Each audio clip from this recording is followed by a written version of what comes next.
quiet, desperate corners of the internet. That number is 35%. On average, when both parents seek custody, a father is legally granted just 35% of parenting time.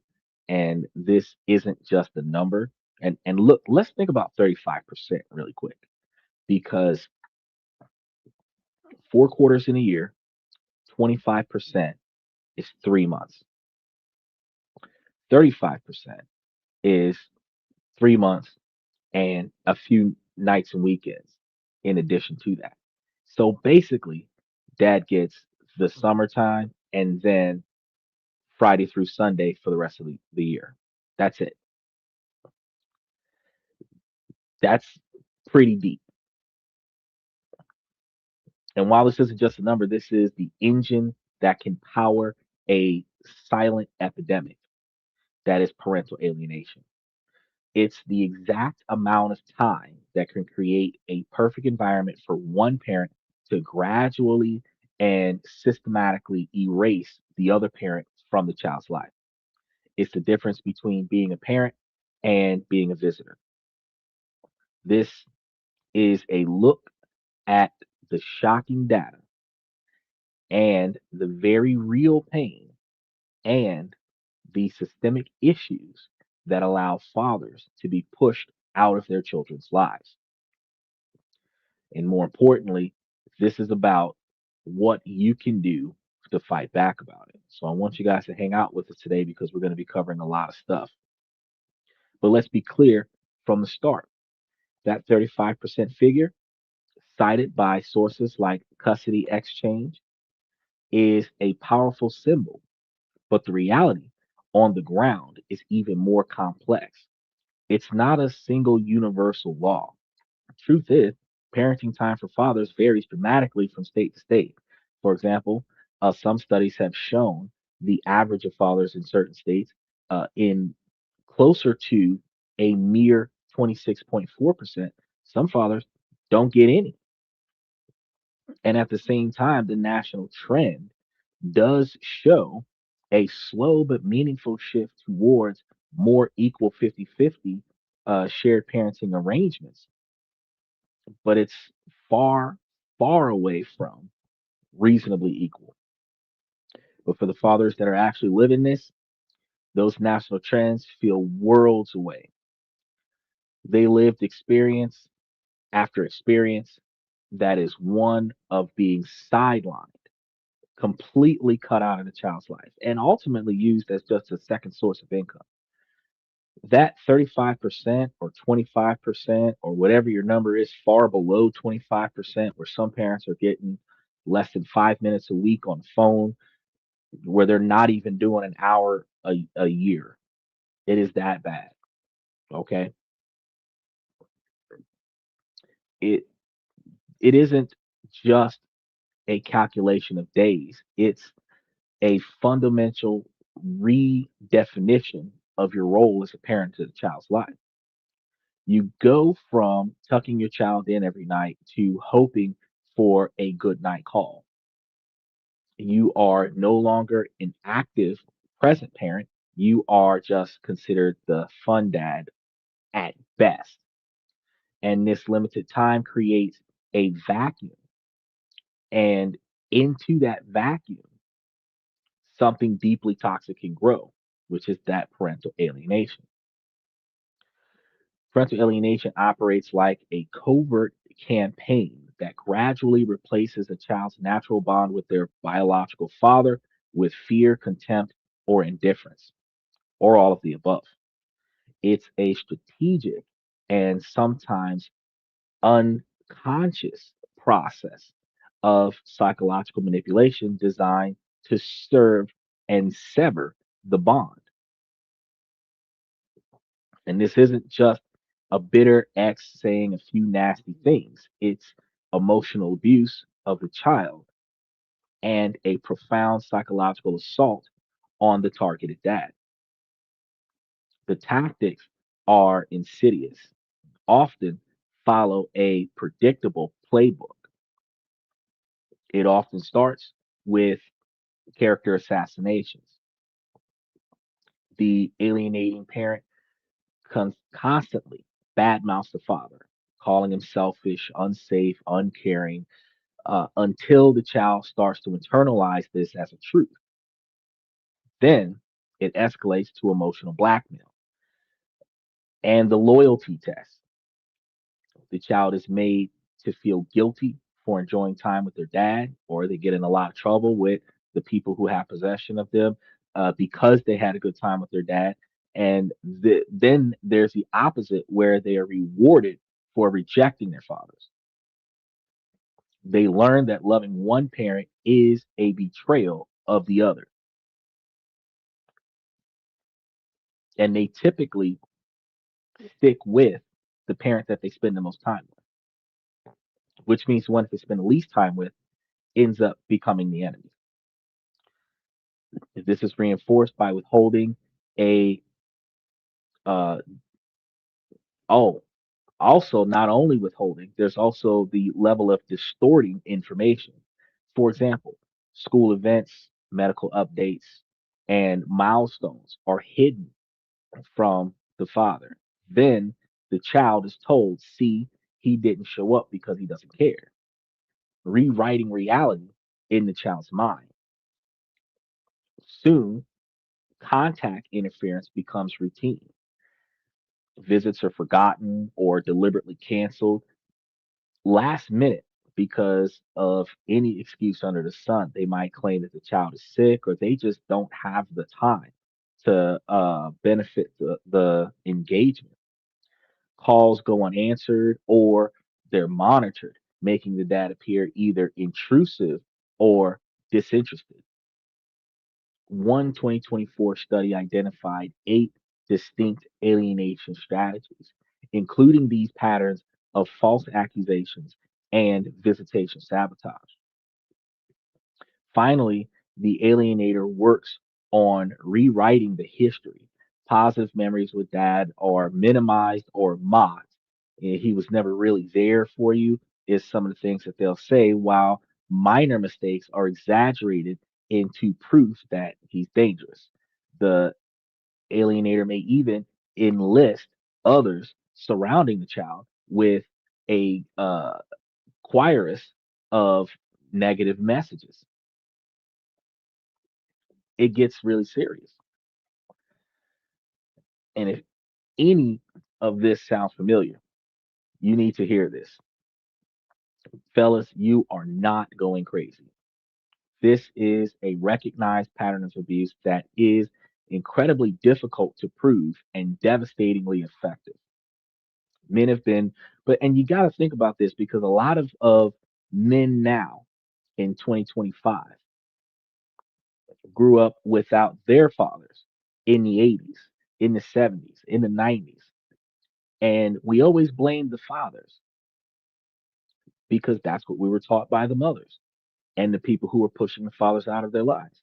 But now that we're on the opposite side of the fence, as the men being pushed out of the child's life, you can actually see from the other side exactly where the dads were.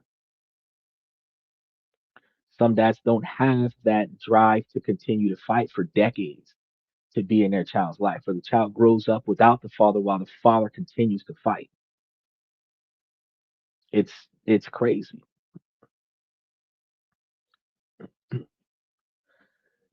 This behavior thrives in the shadows of a system that often awards one parent the most valuable resources, which is time. And when you are only having 35% of that time or far less than that, you have fewer chances to counteract the negative or in any way, shape, or form impact the narrative. Every canceled visit is a victory for the alienator. With each passing week, the walls between you and your child get a little bit higher. So, how did we get here, right? Well, you got to ask yourself, why does a system built on allegedly the best interest of the child so often result in an arrangement that feels profoundly unjust? Well, to understand that, you have to look at the uh, machinery of the family court and the ghosts of its past. Because for over a century, family law was dominated by the tender years doctrine, a legal rule that presumed that mothers was inherent, or at least women, because in some situations when the children aren't with their mothers, the women are inherently more suitable custodians, while statistics shows the exact opposite. And the doctrine is officially abolished. Its legacy persists still in family court here in 2025. So the cultural assumption that mothers are primary caregivers and they are better suited for the children allegedly can still influence judges, mediators, and evaluators. A study examined cases across 3 countries, and they found courts often attributed the stereotypical traits of nurturing to mothers, which is biased custody decisions. This is the bias so many fathers are feeling. It's the sense that you're walking into the courtroom at an extreme disadvantage because not only are you marginalized, you're underprotected by the law. And a lot of times you're underrepresented by your counsel, if you even have counsel. The battle is not only emotional, but it can be incredibly long. While many custody cases are resolved in a few months, high conflict cases can drag on for a year, 3 years, 9 years. You have some fathers 8.5, 10 years down the line, finally winning custody. If the child was 2, 3, 5 years old at 10 years into fighting a case, the child is 13, 15 years old. But if the case started when the child was 6, 7, 8 years old, and you're 9, 10 years into a case like this, the child is 16, 17, 18 years old before you resolve the case. The entire childhood, you're fighting to be in it, and you're not in it at all. Lawyers and judges acknowledge that a subset of the minor contentious cases can effectively run for 8 years or longer, but that doesn't look like one continuous trial in a lot of scenarios. It's a brutal chain of repeated motions, evaluations, appeals, case plans, failed case plans, contempt of court that span a huge portion of a child's life. And in these situations, the conflict continues until the child ages out of the system, turning 18, when the formal custody orders end and they have the final say on the contact that they want to have. For these families, the child spends the majority of their childhood with court orders in constant flux. And when you start with a structural imbalance like a 35% schedule, it creates the perfect conditions for the alienation to thrive, with 65% of the time, the other parent controls most daily routines, school interactions, and conversations, giving them far more opportunity to shape the child's narrative. Now, let's talk about one of the most volatile aspects of this process when allegations are weaponized. These are widespread beliefs among fathers that if they claim parental alienation and the mother's counters with an abuse allegation, that his claim will be dismissed. However, that's not always true. A complex and often misinterpreted 2020 study found by it was funded by the United States Department of Justice suggested that when a father counters a mother's abuse allegations with his own claim of parental alienation, the mother's chance of losing custody could increase. But let me be very clear, this does not mean the system is secretly working for the fathers. It's far from it, by far. You will not see a system working in favor of men in any legal position. You just got to understand that. But it reveals a system of chaos. It shows how parental alienation has become a powerful weapon. It's sometimes used effectively by fathers, but also many advocates argue that sometimes it's used to punish and silence mothers with legitimate safety concerns. A 2023 report in the UN Human Rights Council highlighted this exact danger, condemning how the contempt and concepts related to it can be used to dismiss credible abuse allegations against women and children. So it's a tough call either way. And this creates a chilling effect for everyone because a father with a legitimate alienation claim worries that he's going to be ignored. And a mother with a legitimate abuse claim worries that she'll be accused of alienation and lose her children as a result. The system can become a game of Russian roulette. Adding another layer to it, a 2020 analysis from Colorado State University found little evidence of systemic gender bias in the final outcomes of custody cases in that specific state, where when they found through their research was that courts were willing to reduce parenting time for any parent, mother or father, who was proven to be engaging in alienating behavior. There has been a lot of states where they recognize the alienation behavior and they immediately change custody scenarios. But there are a lot of times, especially states like Florida, where they will observe the alienation behavior for a number of years, recognize it on the court orders, and still do absolutely nothing about it for years to come. Where the father is battling the alienation, reporting it to the court, motion after motion, witness testimony, evidence all over the place, and yet nothing is done. This tells us two things. The perception of bias for many fathers is their absolute reality, but also that the system can work sometimes, very rare. Justice isn't always given, it is sometimes fought for over decades of battle. It just demands an extraordinary standard of proof that many feel is simply too steep to climb, ultimately causing a lot of fathers to give up because they don't have the time, they don't have the money, they don't have the resources, and the evidence isn't always visible. And it's your word against mine versus a child that is stating that she allegedly doesn't want to have a relationship with the father because that's what she was taught to say behind closed doors. And people typically take what the child says after a certain age as fact instead of underlyingly figuring out why she has gotten to that point. Now, the courtroom battles are only the external signs of a much deeper internal war.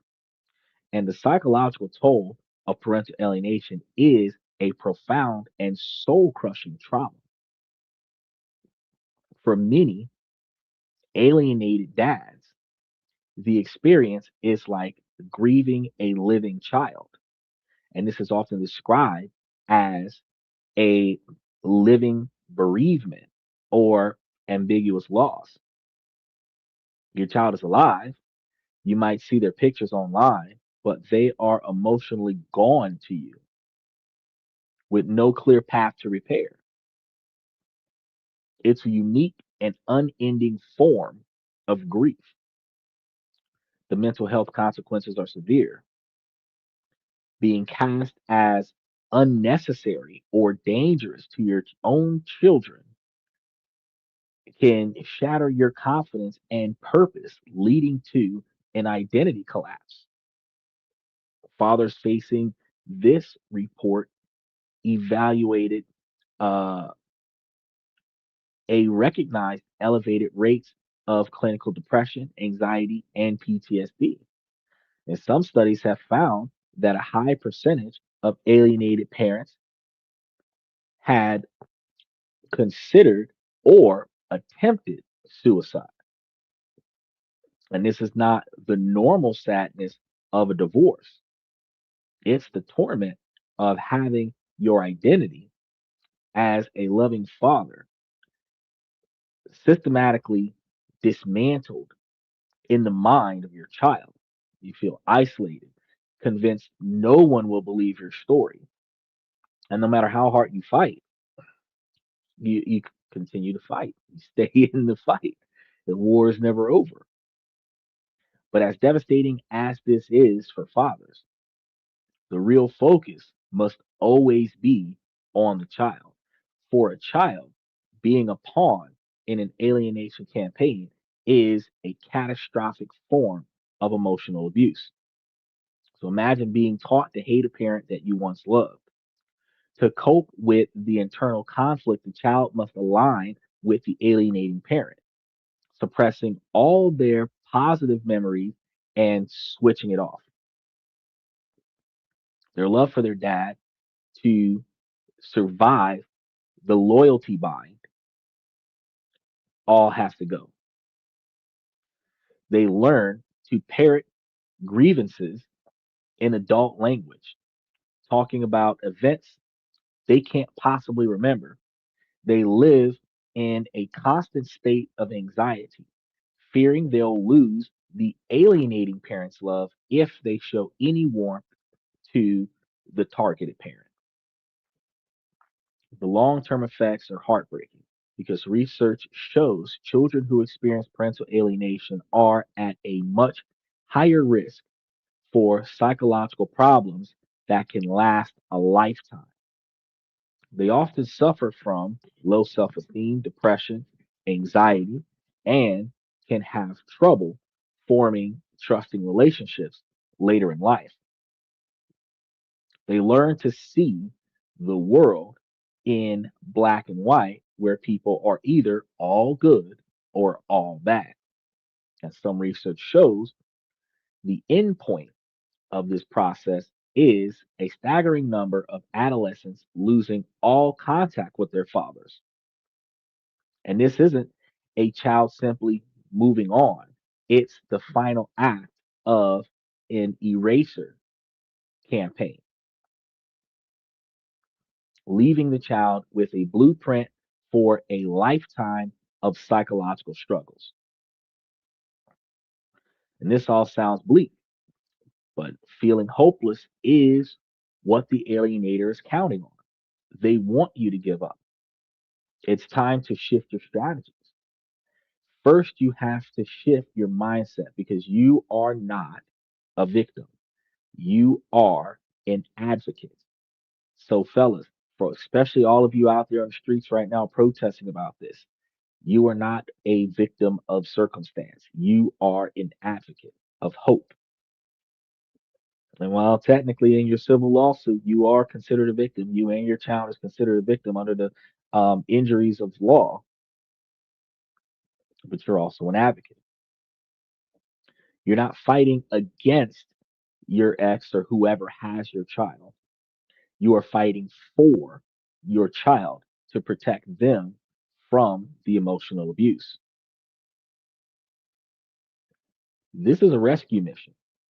So when you reframe it this way, every decision should be filtered through one question: how does this serve my child's best interest?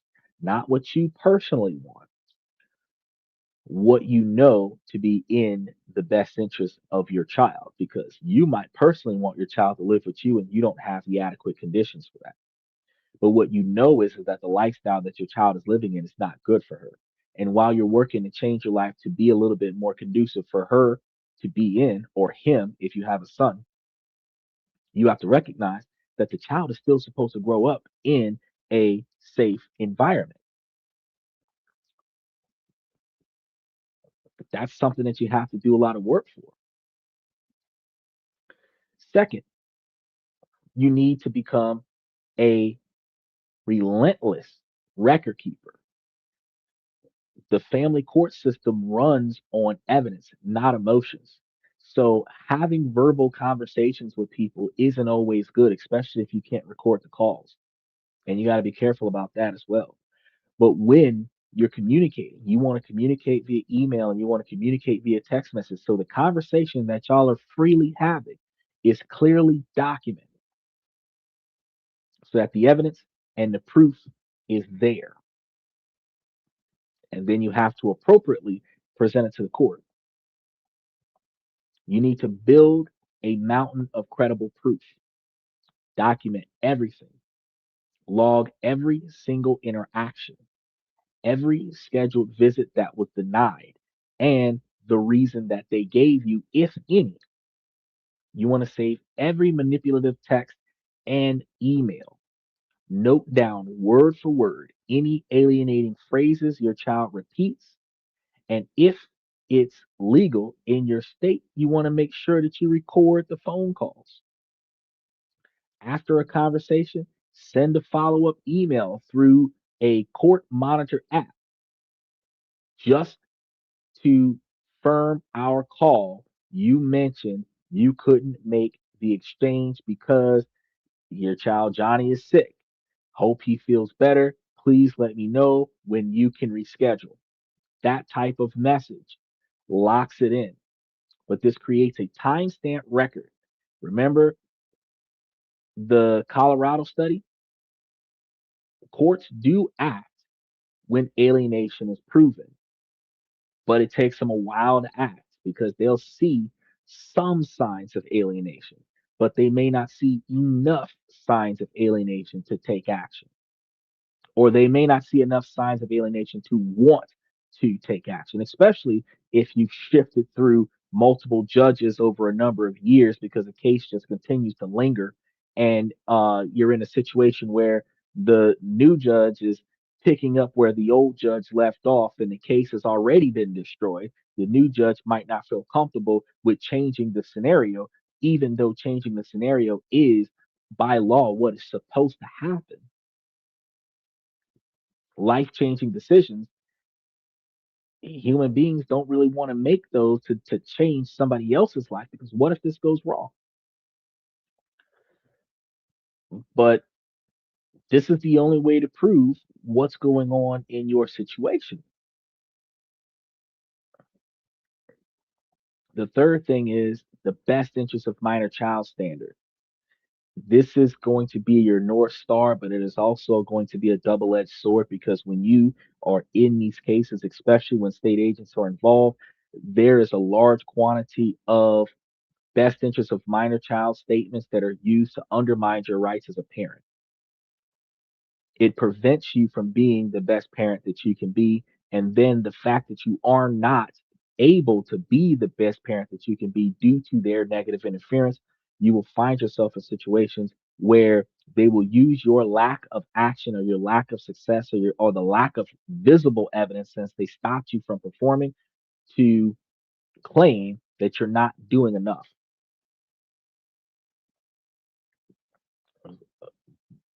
But you got to remember, as long as you are acting on the best interest of the minor child, you have to frame every argument from their perspective.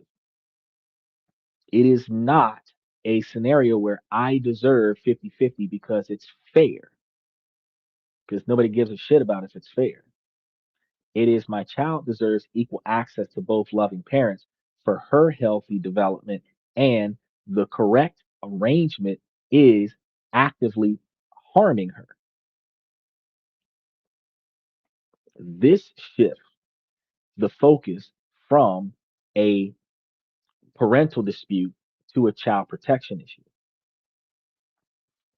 Fourth, you couldn't do this alone. You're going to need a team. It's not just you yourself. You, Sometimes you can go in there like Rambo, but you're only going to get so far. You have to find a specialist lawyer, which is hard to find, and they have to have specific experience in parental alienation cases. You got to ask them how many alienation cases have they handled. You got to ask them what were their strategies. And you also need therapists involved. for your benefit, you are going through a profound trauma and need a professional to help you manage the stress and the grief. Finally, you got to connect with a support system like a father's rights group or an online forum. Connect with other men who have walked this path, who are still walking this path, because they can remind you that you are not alone. And you'll come to find that if you're out in public and you end up in a situation where you're on the phone with somebody that's modifying your ability to have access to your child, you'll find that in a room full of men, that all but one of those guys will probably know exactly what you're going through. Five or six of them might even step up and remind you that you're not alone because they had to fight tooth and nail to get their kid, and they got their kid. Kid grew up half their life without their father, but their father got them after the fact. And a lot of times there are going to be some situations where you fight the whole childhood and you're able to connect with the child after the child grows up because the system just did not work in your particular case. But you can't give up on the kid. You have to chase the kid and fight the case for the entire childhood of the child.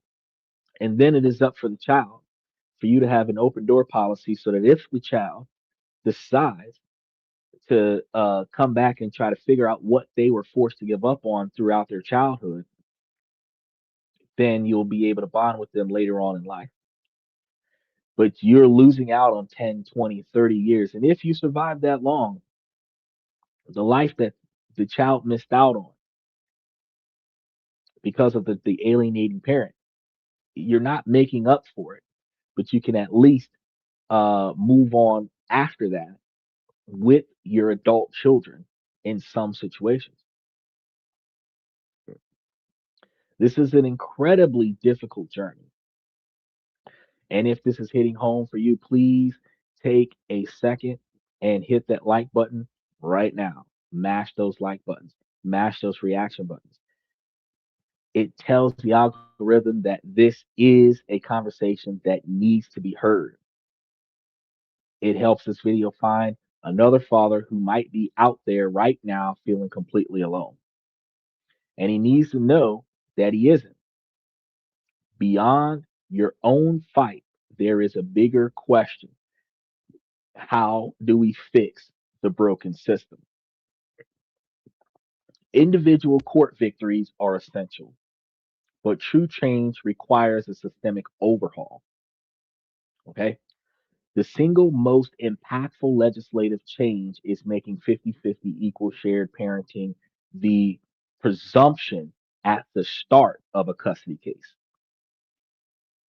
This shifts the legal burden because instead of a father having to prove why he deserves more time, the parent who wants less than 50-50 would have to prove why equal time isn't in the child's best interest. This one change would dismantle much of the historical bias and reduce the opportunity for the alienation to take hold. Alongside this, there's a desperate need for a mandatory training for judges and court professionals because they need to be educated on the tactics of alienation and the dynamics of coercive control. Naming parental alienation as emotional abuse of the child and uh, relational abuse of the targeted parent is a critical first step. But the judge has to know what they're looking at. Not a lot of people know what they're looking at when this arises, which is the reason why fathers are pushed so far out of their child's lives. You have state attorneys that are fighting so hard to keep you from winning because they don't care that what happens to the child and they don't care that you're being pushed out of the child's life. They're paid to be there and their job is going to be to not lose the case. But how do you define a victory in a child custody case? Typically, having the family together in a healthy environment would be considered a victory. Typically, not having a tug of war between the two adults where the child can have both sides of the family with no conflict would be considered a victory. But ironically, in cases like this, the attorney's victory is getting rid of the parent, and they'll do it by any means necessary. We've got cases where there are attorneys that are literally lying to the judge and providing false documents to win the case because they can't beat the father with the truth. And that's sad because fathers are fighting tooth and nail. They're exploiting all their resources. They're bending over backwards. You have men committing suicide because they could not win. It's terrible. It's terrible. They fought till they couldn't live anymore. It is terrible. And then there's the powers of public awareness, which is why the men are out on the street right now protesting. This is the main reason why there are men out there protesting in the streets. It's starting to spread all over TikTok. It's starting to spread all over social media where the men are raising more awareness about the parental alienation. The laws are typically created for the underserved, but there are no laws that protect men from being pushed out of their child's lives. There will be. It's going to take a lot of time. It might take another decade of protesting in the streets. But for decades prior, parental alienation was a long gone secret. Now, through conversations and research, the secret's starting to get out. The more we talk about it and expose the harm it causes, the less power it has. And when society recognizes that this behavior as the form of child abuse that it is, courts will be under greater pressure to stop it. But until the courts are put under greater pressure to stop the abuse, you have limited options. You have a judge that's not willing to take action to protect the child's care.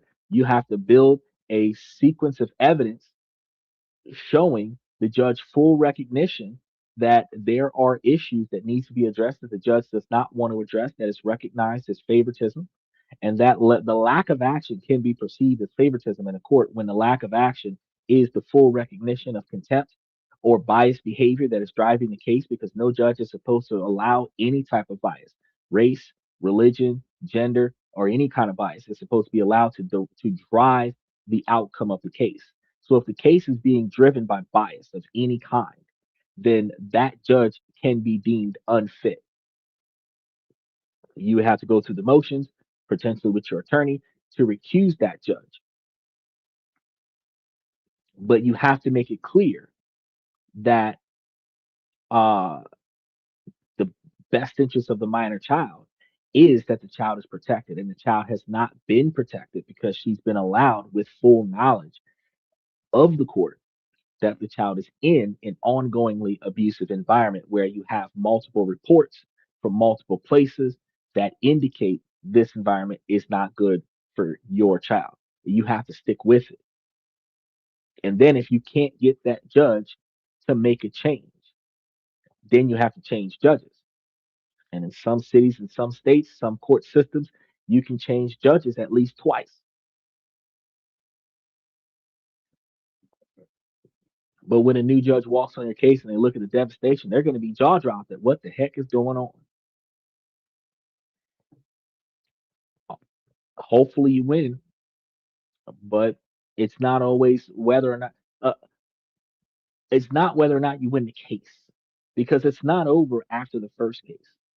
You got to think about in a lot of states, parental alienation in minors that is documented and recognized over years.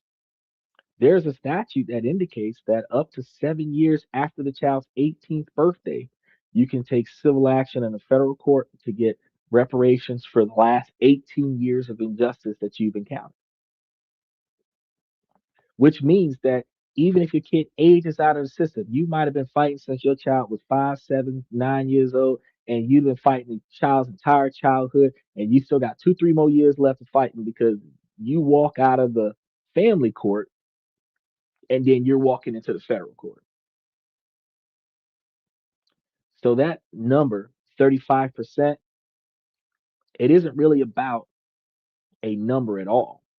It's a symbol of a system that often feels biased and is struggling to catch up with the reality of modern fatherhood.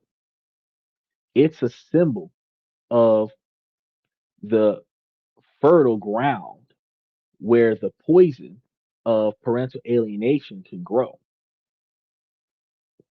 And we've seen that the system can be a chaotic battlefield where powerful concepts are weaponized and the truth can be buried. And we've acknowledged that the profound psychological damage inflicted not only on fathers, but more importantly on the children caught in the middle make it the worst environment to be in. And I'll be honest with you, we're not thinking about this when we're hooking up with the chick. We're not thinking about this when the child is originally born. This comes into our minds when we're caught up in it. But most men are only caught in this situation one time because after you get out of this time, you're not likely to allow yourself to be drugged into it a second time. You're if you're having another kid with another person, you're dotting your T's and crossing your I's out the gate. If you leave, you not taking my kid kind of conversations. But this isn't where the stories end because the most important takeaway here is this that you are not powerless. You still have to abide by the laws that you are aware of, and you are not supposed to overly exploit yourself in any situation in the case. Because if you get pissed off and you lash out, they're going to say, "See, I told you so." So they were demonizing you throughout the case, and just like Martin Luther King, if you don't turn the other cheek the first time that you show savage behavior, they're going to say, "See, I told you he was a savage." But they will predetermine you as savage, with you years of being in there, never raising your voice, never losing your temper, and then see savagery the one time after decades of fighting that you lose your cool.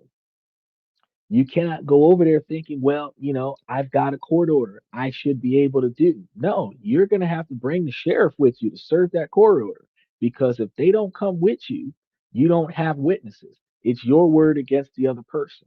And the other person is always going to be heard first over you because we're men. We're in a society where men are demonized. Women will prefer to be mauled to death by a bear than be protected by a man. Men are supposed to be so bad just because we breathe. And it's terrible because the children come from the men as well. It's not just the women. Y'all incubate and birth them out, but the man gave you the seed to create them in the first place. The fact is that both of you are supposed to be there for this child. So the demonization of men, it's got to stop. It's got to stop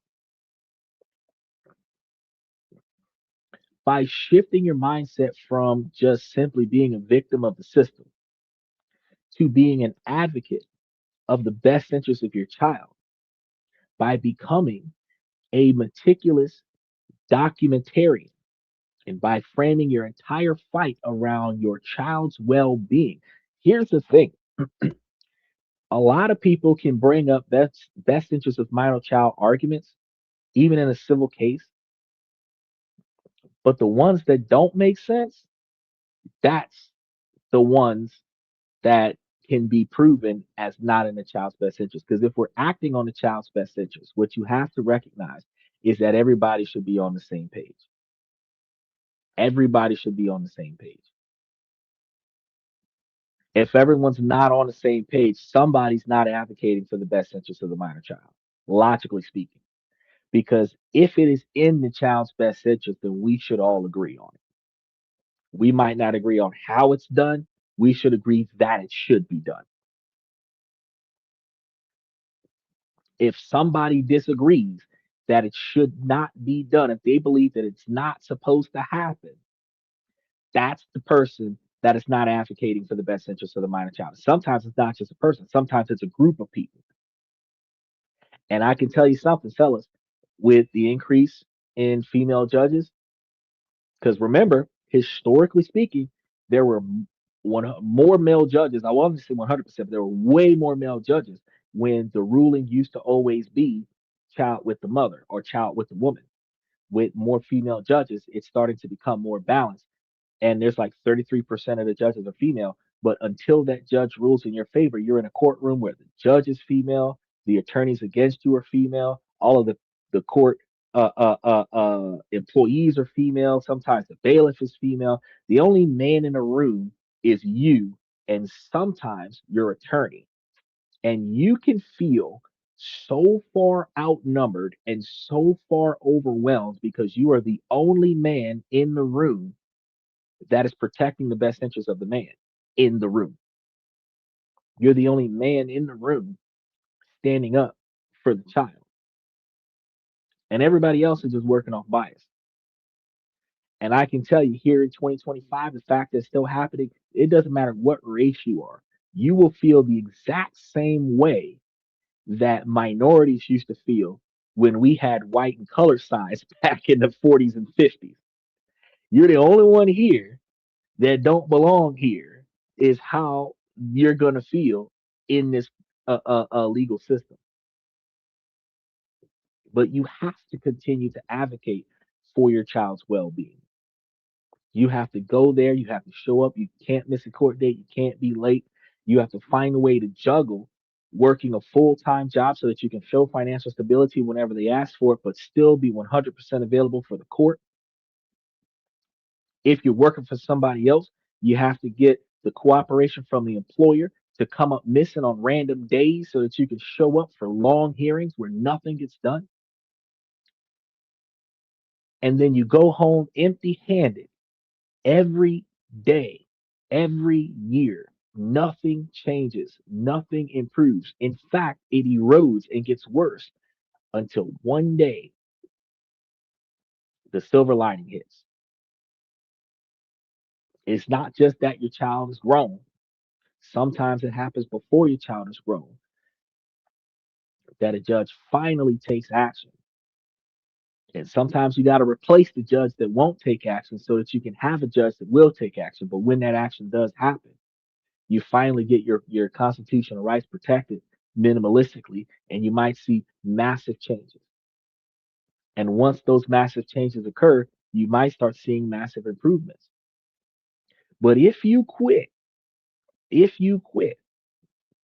what'll happen is you'll lose your child forever.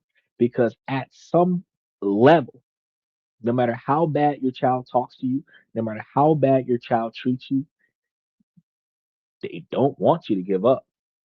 They don't have a choice. That push pull method that women have, where they like you to chase them kind of scenario as adults, that type of behavior is learned from childhood. Push them away and make them keep coming back for more. But see, truthfully, if you don't come back, that's where the void begins. If they push you away until you give up, that's when the void begins. Fight until you can't fight no more. That's when the void begins. And see, the issue that you're going to have in that scenario is that no matter what age your child is, when you stop trying, your child is going to not like the fact that you gave up on them. But you didn't give up on them. You stopped trying the case. You couldn't afford it. You have work to do. Some of y'all started a new family. You've got a lot more obligations you got to stick with. Your kid can come and find you when you're grown, when they're grown, kind of scenario. The kid is going to internalize that and feel like you gave up on the child. So you can't quit. You can't stop. You got to keep fighting. You have to take the abuse until your last breath or until your child is grown because there isn't another option for you. That's the sacrifices of men. And a lot of women don't understand that men are going through a lot more than what they talk about. And because of societal norms or double standards, the men are left out of anything that's considered beneficial. We work till we die, we fight till we die, we suffer and struggle till we die. But never do we get the benefit of life because our job is to provide that benefit to somebody else. That's it. That's it. We provide that benefit to somebody else. We're getting it to give it to the girl, we're getting it to give it to the kids, but we're not benefiting from it. We're passing it on to somebody else. The struggle is always on the man. Now, women can argue that they have struggles too, but the struggles that the women will claim to have in situations like this is solely and 100% due to the fact that you just don't give the child to the damn daddy. I done had plenty of people come on the show complaining about how they have the children all day and all night and they need a break and this, that, and the third. Well, when daddy come home, why don't you just let him take the kids and do him? Let him take second shift.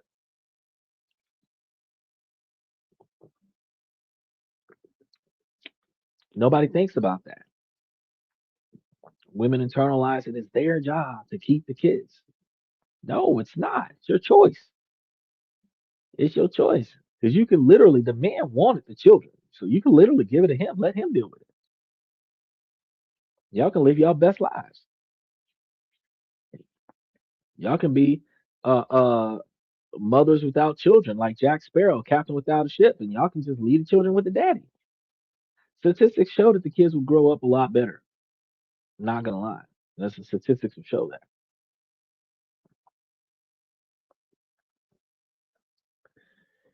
So again, if you change your mindset to an advocate, you must start becoming a meticulous documenter and take down every insignificant note, every insignificant detail, because it does matter. And then frame your arguments not just about what's fair for you, but what is in your child's exclusive best interest. And then build a team that you can count on. You might be able to navigate a little bit of this broken system while it's still going to take the largest period of time. And this is going to be one of the hardest journeys a person can take next to a death penalty, capital crime legal case that lasts 10, 15 years. Probably the only thing harder. But at least in that situation, you did something wrong. In this situation, typically, the guy didn't do anything wrong. He's just targeted because the prize is the child. And if you sabotage the man, he doesn't get the child. Ironically, by sabotaging the man and delaying the legal process, you have stolen the child from the man because you are keeping the child until the case resolves itself. So if you keep the case from resolving itself, you keep the father from ever getting the child.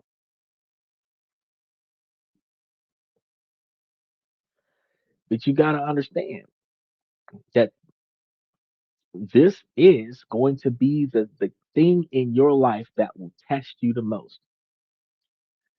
And while there's a lot of statistics out here about it, you are not just a statistic.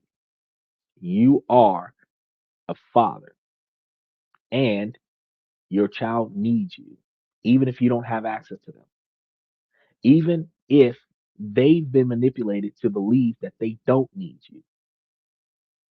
Your consistent, unwavering love is the most powerful antidote to the poison of alienation. It is a long, vicious, and a lot of times lonely road, but it is not a hopeless one. I created this episode to talk about these difficult issues, and I want to hear from you guys.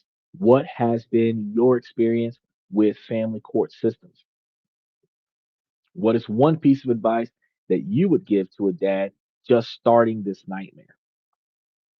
You got to share that in the comments down below because you have no idea how much your story could be the lifeline to another man desperately needing to read this information today.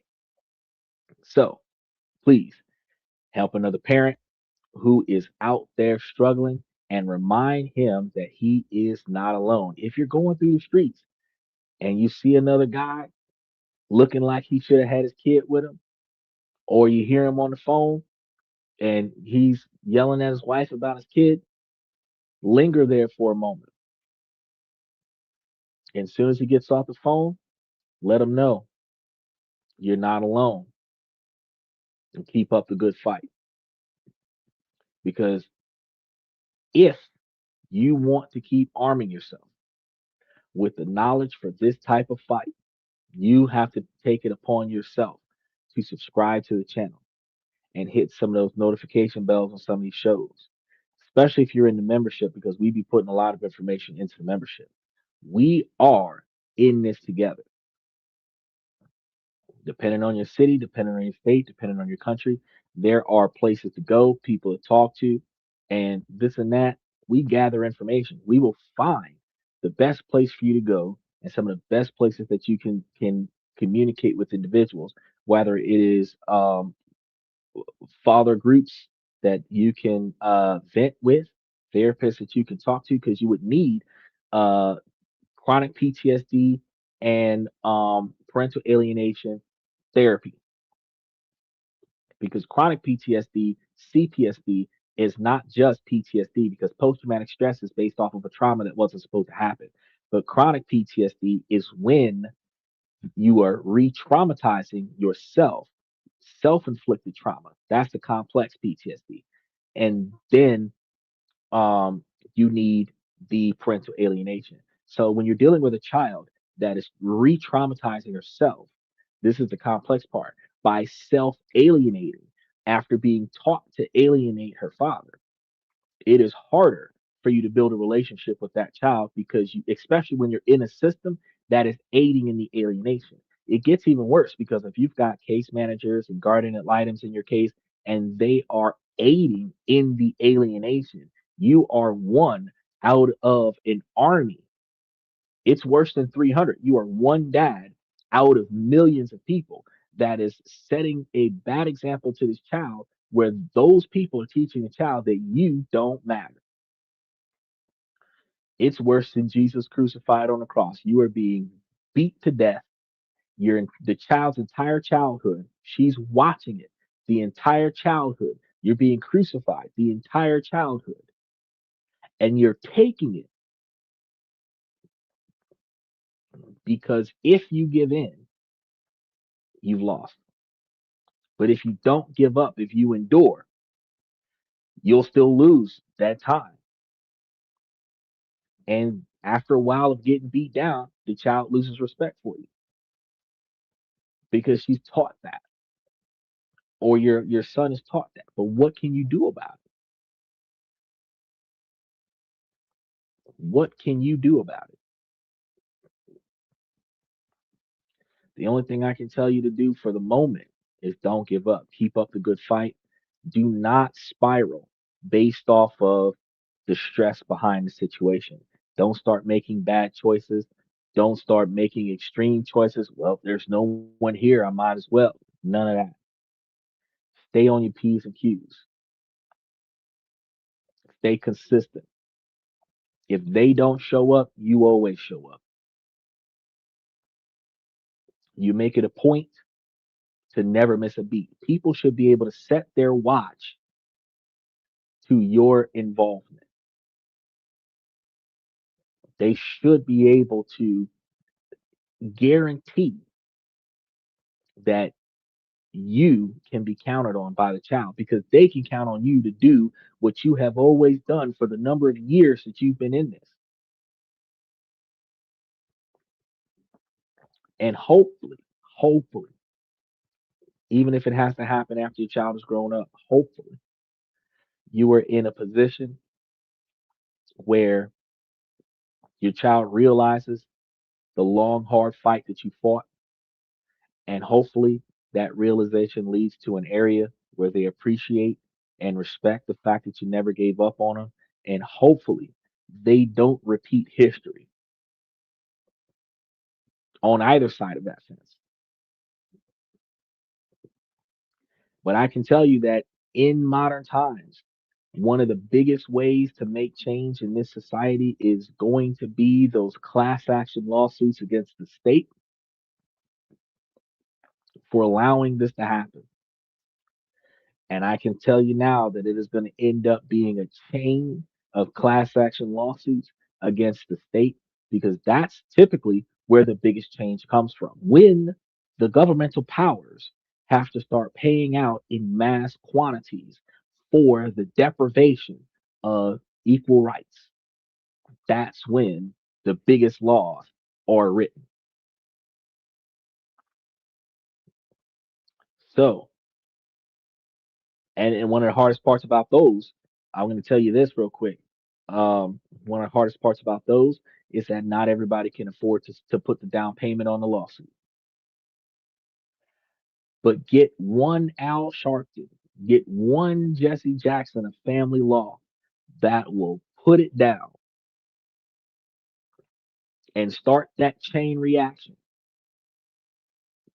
You will come to find that after each state is paying more than their GDP for reimbursements for the ongoing trauma for multiple parents stemming back decades, you will find that state by state, this situation will change. And here in 2025, we're probably going to end up being the first generation of recognized alienated parents that are going to get our and those of us that are in it have been in it for a long time. So we're not the first group. We're just the first recognized group here in 2025, 2026. And we will be pushing through, hopefully making change so that the next generation, when those Gen Zs are in their 30s and 40s, they're not going through this.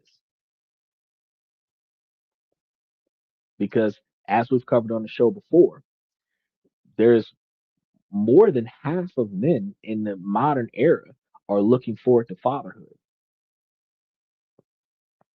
And out of those men that want to be fathers, when they become fathers, they fight tooth and nail to be those fathers, and only 18% of them actually succeed. Well, they succeed with getting to keep the kid. It's not like they don't have a problem with creating a kid. They succeed with keeping the kid. So then you're looking at, here's going to be another dynamic, ladies. When y'all start going into the dating field, y'all are going to start looking at a larger systemic of men that are only interested in the type of woman that is going to be what we're looking for, the traditional woman. We want to start families with women that are not going to run off with the children and throw us on child support, because that dynamic is all about the money. We want the family, and that's what men are looking for. So the women that are in their 40s and 50s that are complaining about the behavior of men,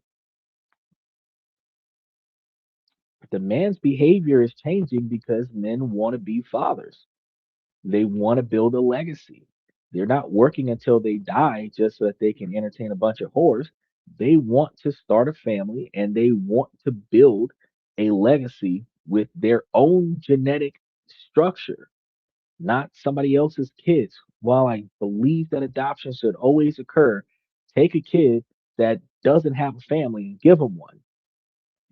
Every man still wants his own. So at least one of these kids got to be his out of all the kids in the house, right? And when y'all recognize that, y'all will recognize the difference in decisions that y'all make in family court, outside of family court, on the first date, when you guys start getting intimate, when the children start coming out, your decisions should start being different. Because if these men really want to be in these children's lives, these men really want the children in their life. Your responsibility is to make sure that he does his responsibility. So, not keep him at arm's length, force him to be in the thick of it. It should be the man's job to be up in the middle of the night trying to get the baby to go to sleep, even though he's got to go to work in the morning. It should be the man's job to come and take the kids out in the afternoon and go playtime, even though he just got home from work in the afternoon. It should be the man's job for just about most of the things that need to be done for the kids that mom's not doing, or that mom could be doing, but hey, dad showed up. It's your turn, dad. Go ahead and take them. Because these children need a complete family. Even if y'all live in different houses, the children still need a complete family. They need their biological dad, not a stepdad, not a somebody that you call dad, not an uncle something or other, which is some dude you're sleeping with right now. Their actual dad, their legacy, their heritage. And y'all ladies, y'all got to figure out how to get that to them because the only way that these custody battles can last so long, the only way that these children's lives can be destroyed with civil action for so long is if the women in the room keep the divide going.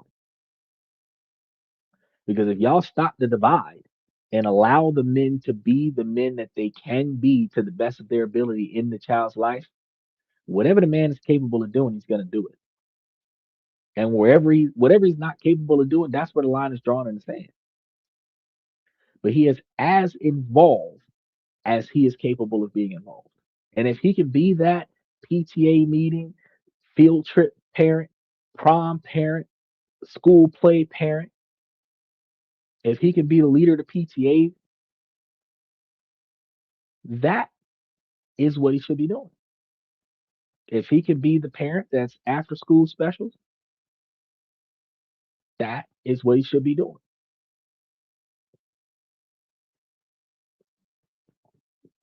So for the ladies, I'm going to give y'all this message. Y'all need to make it your job to make it his job to be wherever the kid needs a parent to be. And only when he can't be there do you step up and be wherever he's not able to be.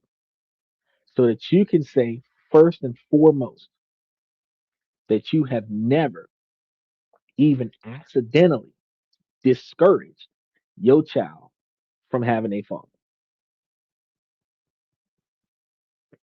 But in most cases, where there's a long drawn out custody case, 5, 7, 9 years, 11 years, I can tell you that the women involved in the situation discourage the child, and in a lot of scenarios, discourage the father, forcing the divide.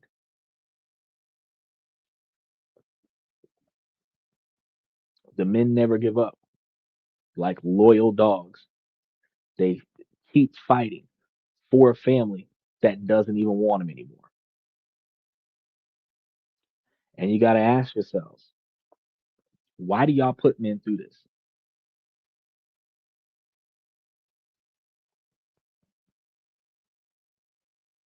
That's a very interesting question. So I want y'all to think about that. Tomorrow, Saturday night, we have a new topic coming up. I want y'all to stay tuned for it. Make sure that y'all like and subscribe. Make sure to hit the notification for that topic. Um, Ladies, as long as the situation doesn't make sense, I'm going to keep asking you ladies to make it make sense. So, ladies, please make it make sense. Fathers, never give up. Continue to fight that good fight. And if you ever need somebody to talk to, come to This and That, where we talk about this, that, and everything in between, because we always got an open ear to listen. And fellas, if you ever want to come on to the show uh, and talk about your struggle, I can tell you that I can create a specific show just out of the blue and just kind of give you your days where y'all can come on to the show live. Y'all can hit that like and subscribe button. Not the like subscribe button, the link that we have in the show. Because which one is it? Oh, it's in the comments section. The links that we have in the show. If y'all click those links in the comment sections, y'all can approve the mic, approve the camera. It brings you on in real time. And then y'all can come in and y'all can advocate for the stress that y'all have in the cases that y'all are going through. And then we can work on this together because, fellas, y'all deserve to be fathers and the children deserve to have their fathers. No matter how bad off the mothers are, the mothers deserve to be in the children's life. And no matter how bad off the fathers deserve to be in the children's lives. The children are supposed to get the best that they can get from both sides, not what one will allow versus what the other will allow. The best that can be offered by both sides.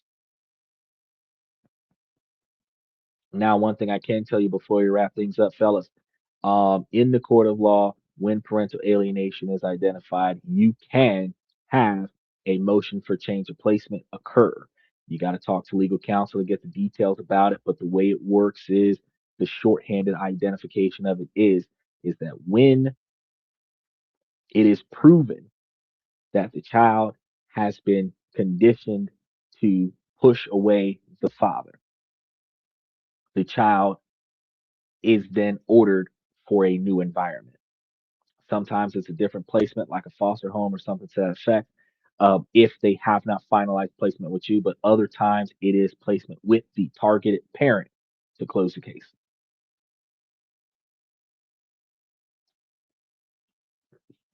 But it takes a lot of time.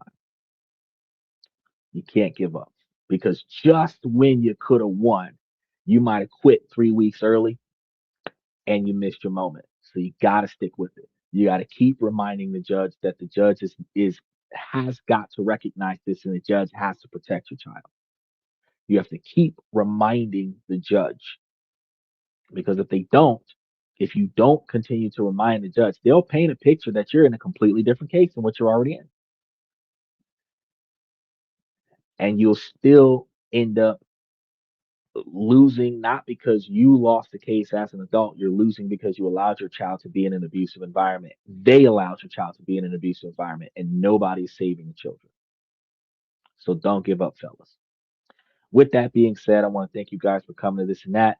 I'm your host, Sander, where we talk about this, that, and everything in between. And I'll see you guys tomorrow.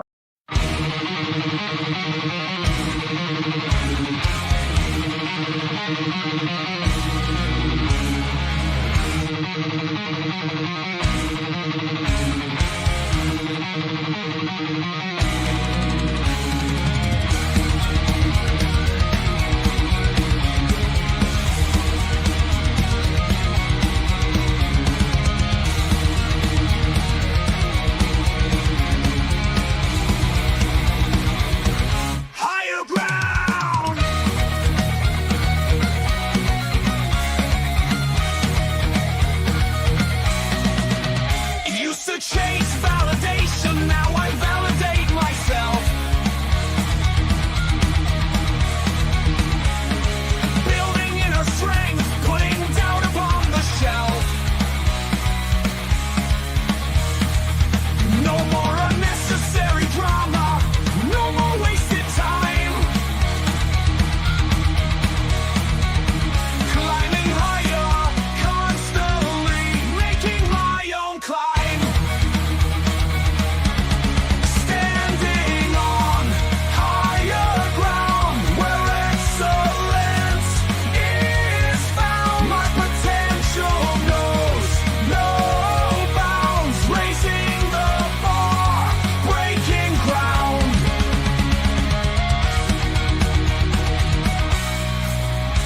My network is my net worth. Choose your company wise.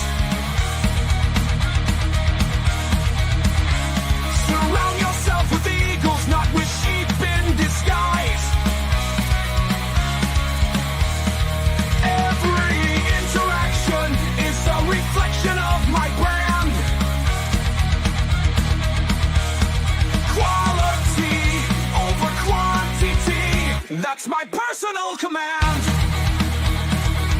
I'm not mounted on higher ground where excellence is found. My potential knows no bounds, raising the bar, breaking ground.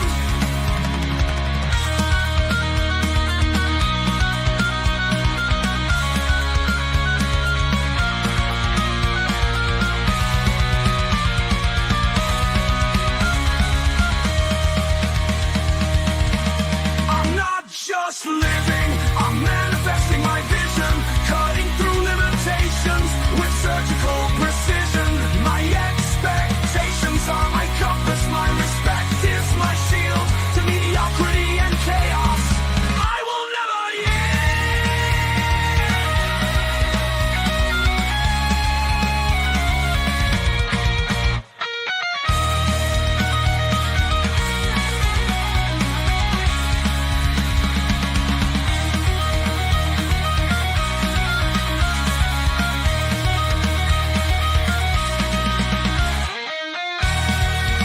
I'm not just living, I'm manifesting my vision, cutting through limitations with surgical precision. My expectations are my compass, my respect is my shield to mediocrity and chaos. I will never yield.